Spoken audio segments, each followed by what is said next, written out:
Ekonomi Gici Business School dari jurusan manajemen ya. Nah, di video kali ini saya akan menjelaskan tentang financial technology untuk pemenuh tugas bank dan lembaga keuangan lain yang diampuh oleh Bapak Budi Prasetyo Wiratmoko SSMM.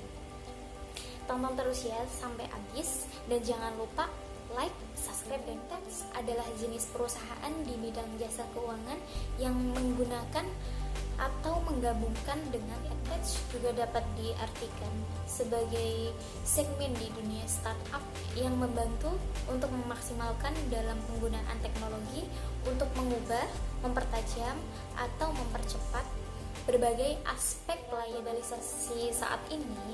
Bisa dikatakan kita mulai bergantung dengan berbagai aplikasi online yang dapat kita sebut sebagai vintage. Karena apa? Karena aplikasi ini dapat dengan mudah memenuhi kebutuhan kita secara vintage. Pertama adanya vintage yaitu di tahun 1980. Saat itu banyak perbankan di dunia mulai memanfaatkan catatan data yang dapat diakses oleh komputer. Nah, disinilah mulai munculnya 1982 muncul e-trade yang membawa vintage menuju ke arah yang lebih maju dengan memperbolehkan sistem perbankan secara elektronik untuk baru di tahun 1990 dengan pertumbuhan internet yang semakin baik dan dengan munculnya saham online yang memudahkan para investor untuk menanamkan modal. 1998 menjadi tahun di mana para perbankan di dunia mulai mengenalkan online banking untuk para nasabahnya. Segala bentuk transaksi juga semakin praktis dan mudah. Layanan finansial yang lebih efisien dengan menggunakan teknologi dan software inilah yang dapat diraih dari vintage. Kalau gitu, tujuan vintage apa ya?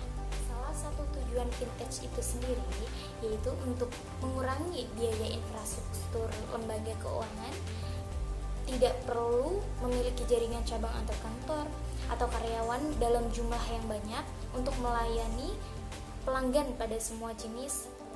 Terus kelebihan vintage apa? Kelebihan dari vintage yang pertama yaitu kemudahan. Baik perusahaan atau nasabah bisa bertemu di satu aplikasi dan yang hanya kedua, vintage memiliki keamanan tingkat lanjut. Jadi hanya nasabah yang berkaitan yang tahu password untuk login. Jadi data dan uang kita itu ada tingkat persetujuan yang mudah. Contohnya kita verifikasi mobile banking itu sangat mudah menggunakan pemrosesan dokumen yang lebih cepat. Artinya baik pendaftaran transaksi ataupun pinjaman di aplikasi vintage itu lebih cepat daripada kita harus melakukan tugas-tugas ini. Kelima, ada sebagai penasihat keuangan. Jadi banyak juga aplikasi vintage yang menyediakan penasihat robot.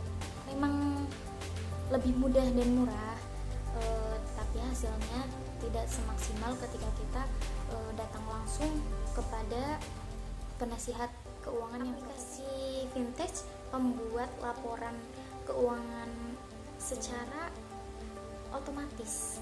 Jadi setiap transaksi uang keluar ataupun masuk semuanya ada di aplikasi. Jadi kita tidak takut wah tiba-tiba uang kita hilang seperti itu. Jadi kita bisa mengontrol keuangan. Ketujuh yaitu sistem pembayaran yang lebih baik. Kenapa bisa dikatakan lebih baik?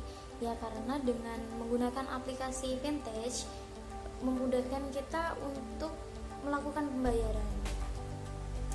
Meskipun jarak jauh, kita bisa melakukan transfer dan itu sangat mudah. Juga bisa mengurangi uang tunai.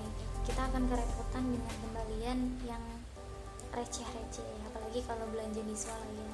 Lebih baik kita menggunakan vintage, jadi lebih praktis, lebih nyaman dan efisien, karena hanya perlu dengan satu gadget kita bisa melakukan. Jenis-jenis perusahaan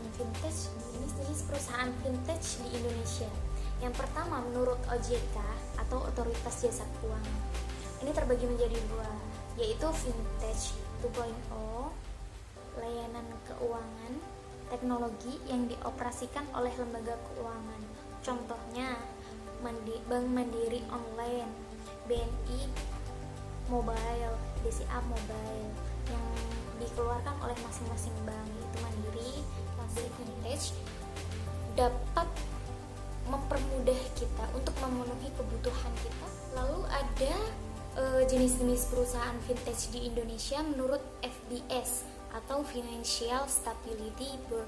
Apa aja sih? Menurut FBS ini, jenis vintage di Indonesia terbagi menjadi atau Clean and S adalah finansial teknologi yang memberikan layanan sistem pembayaran yang dilakukan oleh perbankan, seperti yang dilakukan oleh Bank Indonesia. Contohnya Bank Indonesia Real Time Gross Settlement, yaitu ada Doku, IPayMo. Kedua ada e-Aggregator, adalah perusahaan teknologi keuangan yang mengumpulkan atau mengelola data yang dapat dimanfaatkan oleh konsumen guna membantu dalam mengambil sebuah keputusan. Contoh dari perusahaan ini yaitu seperti Cek Aja, Cermati, Kredigogo, ada peer-to-peer lending atau P2P. Perusahaan teknologi yang mempertemukan antara si pembeli, si pemberi pinjaman, dan peminjam dalam suatu platform. Contohnya adalah Investri, Modalku, Amarta, Kinrock, dan ada manajemen risiko dan investasi. Melalui jenis vintage ini, kita dapat memantau kondisi keuangan sekaligus melakukan perencanaan keuangan secara lebih mudah. Dan apa aja sih manfaat vintage dalam masyarakat? Yang pertama, vintage membantu perkembangan perusahaan startup baru. Yang kedua, kemudahan layanan finansial. Yang ketiga, vintage dapat meningkatkan taraf hidup.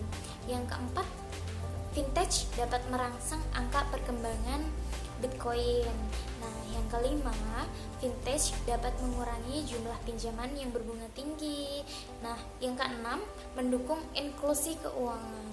Dan yang terakhir, membantu UMKM mendapatkan modal usaha berbunga lebih rendah. Jadi, vintage ini sangat bermanfaat ya teman-teman, apalagi buat UMKM. Tentu akan sangat membantu usaha-usaha mikro untuk terus berkembang dan mendapatkan dampak vintage terhadap industri perbankan. Yang pertama, dampak dari vintage dalam industri perbankan, yaitu perbankan sendiri. Dengan bantuan aplikasi vintage, nasabah dapat dengan mudah memeriksa rincian perbankannya, mulai dari menambah, memperbarui informasi pribadi, memeriksa saldo bank secara real time, dan melihat yaitu sistem pembayaran. Dengan adanya aplikasi vintage, nasabah dapat dengan mudah mentransfer dana ke siapapun.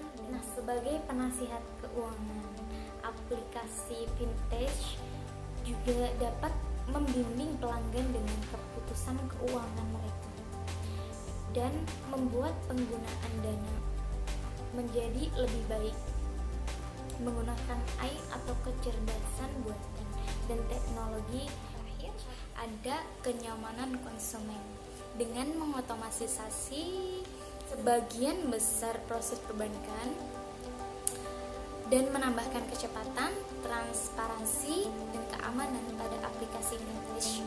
Juga membantu pengalaman. Mungkin cukup ini aja yang bisa aku sampaikan tentang materi vintage kali ini.